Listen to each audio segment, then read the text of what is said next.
আমনগো দুলাভাই হঠাৎ করে কইবার লাগছে, শোনো তোমারে লইয়া আজকে বিয়া খাইবার যামু।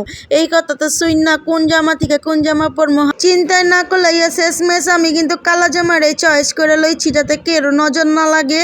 আপনার এখন কালা জামাটাই আমারে কেমন লাগবার লাগছে। তারপরে কি সুন্দর করে হেজাবটা পইরা লইলাম। আপনার করে দেখবার লাগছে যে আমি আসলে বিশ্বাস করেন 1 ঘন্টা 2 ঘন্টা ধইরা একদম মেকআপ টেকআপ কইরা এত সুন্দর করে সাজছি। সাজার পরে জামাইকে আমার ভূতনির মতো লাগে।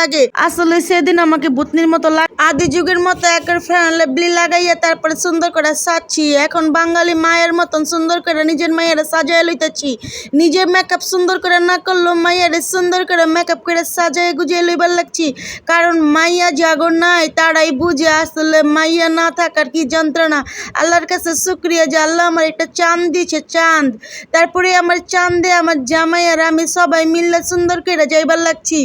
বিশ্বাস করেন জামাই আমারে যেই দোকানে না দিচ্ছে, ভাবছিলাম এত সুন্দর করে জামাই প্রাইভেট কারে লইয়া আমারে যাইবো, কিন্তু দেখেন আমারে বাঁচি উঠে দিছে। আপারা শোনো, বিয়া করলে কিপটা জামাই দীক্ষা কইরো না, বুঝছো? টাকা থাকলো তোমাকে আমাকে মতন এরকম লোকাল বাসে চড়াই নিবার, নিজে খাড়ায় খাড়ায় ঝুল্লা যাইবো।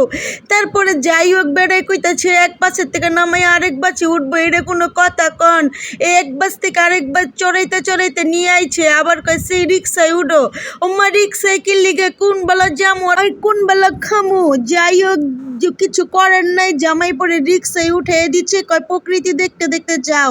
কি আর করার, জামাইয়ের কথা তো হুনবারই লাগবো। এত শখ করে জামাইয়ের লগে আইছি, শখের পুরুষরা এমনই করে, বুঝছেন? এই দেখেন জামাই আমার রিক্সায় বাসে সব জায়গায় ঝুলাইয়া এবার লইয়া গেছে কই জানেন? এমন দোকানে না দিচ্ছে গো আপা। তো যাই হোক আপনার ঘরে কিন্তু বিয়ার ভিডিওটা কালকে আপডেট করে দিমু, আজকে এই পর্যন্তই। মানে লইয়া গেছে ভূতের আড্ডায়, কই যেই ভূতের মতন সাজ দিচ্ছ তোমার লেগে এর চেয়ে পারফেক্ট জায়গার কি হইতে পারে। আচ্ছা যাই হোক, আজকে আমাদের অনুষ্ঠানটা ছিল এই ভূতের আড্ডার ভিতরে। তো কালকে আপনাগুলোকে নিয়ে আসবো সুন্দর বিয়ার ভিডিও। ভালো থাইকো, সুস্থ থাইকো, আল্লাহ হাফেজ।